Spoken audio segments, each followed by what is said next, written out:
Oi pessoal, aqui é o professor Rafael Kaique, bem-vindos ao meu canal. Se você não for inscrito, não for inscrita, já se inscreve para não perder nenhum conteúdo, curta esse vídeo e também compartilha com seus amigos concurseiros.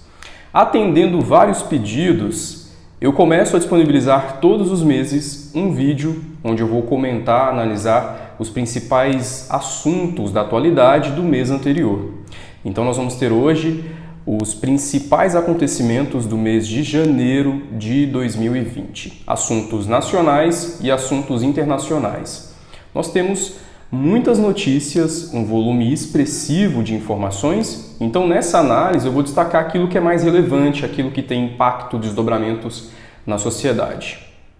Uma preocupação mundial, tanto que a Organização Mundial da Saúde declarou situação de emergência global de saúde pública, porque nós temos aí a possibilidade de uma epidemia em escala global. É um vírus letal, tem sintomas muito parecidos com o de uma gripe, só que como agravamento do estado do paciente, nós temos a morte. Inclusive na China, até a gravação desse vídeo, nós tivemos aí mais de 500 casos de morte em consequência do coronavírus. E ele é transmitido, o contágio é feito de um paciente doente para outro paciente. O governo chinês construiu em tempo recorde 2 hospitais para atender esses pacientes. Tem como consequência no mercado financeiro a queda das ações, há uma preocupação dos investidores em relação ao coronavírus. Alguns países da Europa, inclusive, já identificaram também casos da doença, nós não tivemos mortes ainda confirmadas. O Brasil, ele tinha suspeita de alguns casos, o governo repatriou alguns brasileiros que estavam lá na China, eles vão passar por um período de quarentena aqui na base aérea de Anápolis, no estado de Goiás. E o principal aspecto que a gente tem que entender em relação ao coronavírus é que, como nós tivemos aí epidemias anteriores, como o caso aí da gripe asiática, recentemente, alguns anos atrás, nós temos aí a possibilidade também de uma epidemia, de uma pandemia mundial. E as principais repercussões se dão aí nas relações internacionais. Os países precisam unir esforços no que diz respeito à identificação, há também o tratamento das pessoas que estão infectadas e o principal é a criação de uma vacina, isso já está sendo feito, para controlar o avanço desse vírus. Marcante para as relações internacionais que aconteceu no mês de janeiro, a ofensiva dos Estados Unidos contra o Irã. O Donald Trump autorizou o ataque, nós tivemos a morte do segundo homem mais importante daquele país, o Salem, e como resposta, o Irã ataca a base dos Estados Unidos no Iraque e, além disso, ele coloca aí como principal ameaça o enriquecimento de urânio. Por quê? O Irã havia assinado em 2015 um acordo para diminuir o enriquecimento do urânio, deixar ali apenas a produção numa escala de energia. Porém, com essa ofensiva como resposta aos Estados Unidos, o país ameaçou enriquecer a níveis mais altos para uma produção de arma nuclear. E claro que para as relações internacionais isso é preocupante, porque nós já temos aí ao longo da história uma relação entre Oriente Médio, Estados Unidos e aqueles países que não é nada amigável, uma relação muito conflituosa, tanto que a população se revolta com essa situação, vai às ruas, a gente teve aí protestos lá no Irã, e agora a gente tem que esperar os desdobramentos. No início dessa ofensiva, desses ataques, tivemos aí nas redes sociais as pessoas preocupadas com uma possível terceira guerra mundial.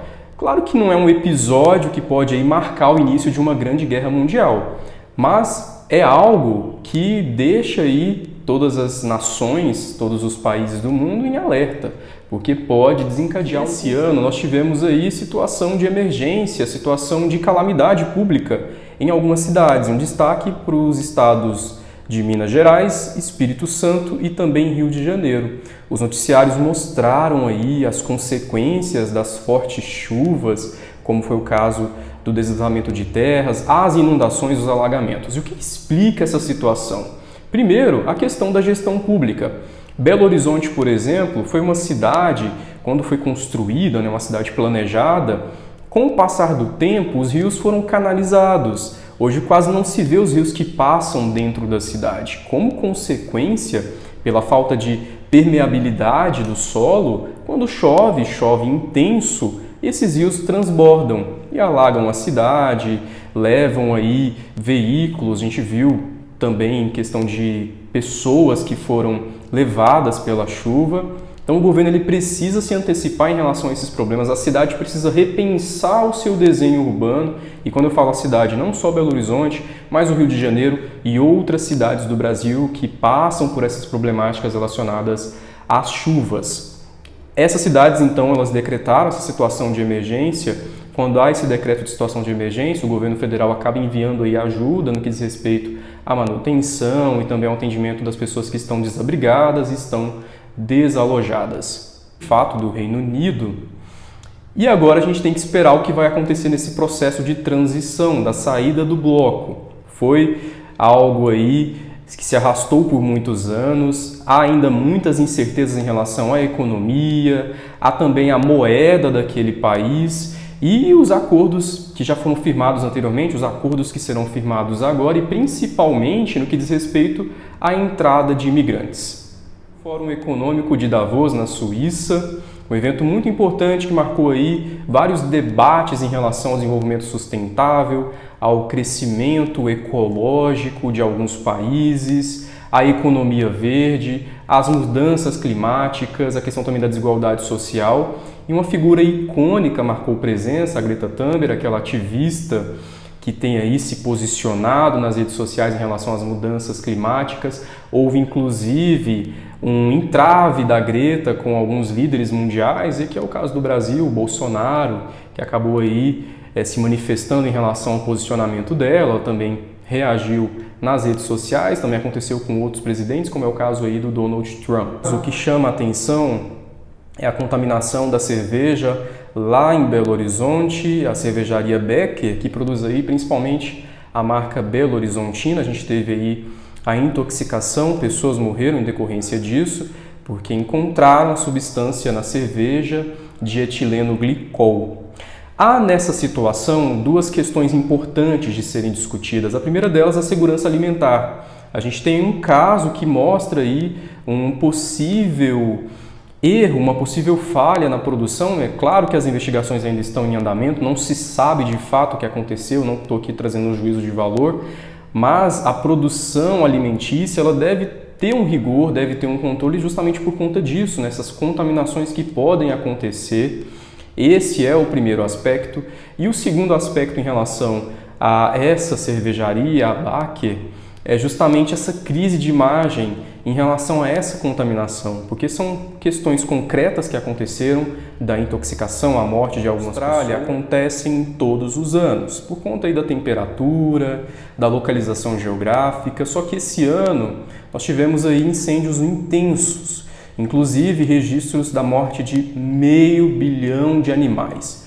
Várias notícias circularam mostrando aí o resgate desses animais, inclusive comoveu muitas pessoas. Muitos ficaram desabrigados por conta desses incêndios na Austrália. Tivemos aí ajudas internacionais em relação à reconstrução de algumas cidades e também, inclusive, artistas se manifestaram em relação a isso. Mas o que mais chama a atenção nos incêndios florestais que se intensificaram agora em janeiro na Austrália é que eles refletem um aumento da temperatura no planeta, porque eles são incêndios naturais. Só que muitos especialistas, muitos estudiosos trazem aí a discussão de que esses incêndios eles foram potencializados por conta das mudanças climáticas, uma consequência do aquecimento global. É isso, pessoal, continuem acompanhando aqui os vídeos do canal. E para você que vai fazer algum concurso em que a prova de redação vai versar sobre um tema da atualidade, entre em contato no link que aparece aqui na descrição desse vídeo, que eu vou te passar as informações do curso Redação Padrão. Eu abordo temas impactantes da atualidade que podem ser cobrados em provas de redação, e não só abordo esses temas e simulo, mas também faço análises e te passo todas as orientações de como produzir um texto, com os argumentos que são necessários. Um forte abraço para vocês, até a próxima!